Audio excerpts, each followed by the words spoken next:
বাংলাদেশে ভারতের strategic asset কি, মানে যেগুলো দিয়ে ভারত খেলে আর কি বাংলাদেশে কি? আওয়ামী লীগ তো বটেই, শুধু কি আওয়ামী লীগ? প্রথম আলো, ব্যারিস্টার, সিপিবি, উদিসি, ছায়ানট, মোস্তফা সরোয়ার ফারুকী, আসিফ নজরুল, টিআইবি, দেখেন এমন কি বিএনপির মধ্যেও তার স্ট্র্যাটেজিক অ্যাসেট আছে। বিএনপির মধ্যে ইন্ডিয়ার লোক আছে।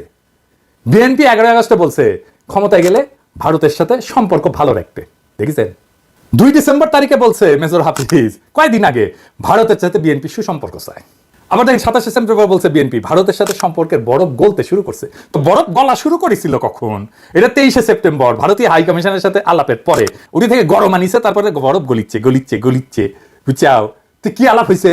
কিছু বলছে আমাদের? কইছে কয় নাই। ক্যাঙ্কা করে বরফ গলিচ্ছে। ইন্ডিয়ার সাথে বন্ধুত্ব মানে কি?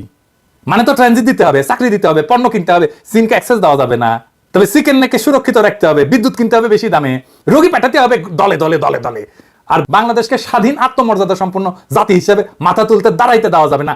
সীমান্তে একের পর এক বাংলাদেশিদের মারবে, মেরে টাঙায় রাখবে কাটাতারে। আর কি পানি বন্ধ করে দিবে সব নদীর, আর বন্যার সময় পানি ছেড়ে ডুবে দিবে। এটার নামই ভারতের বন্ধুত্ব।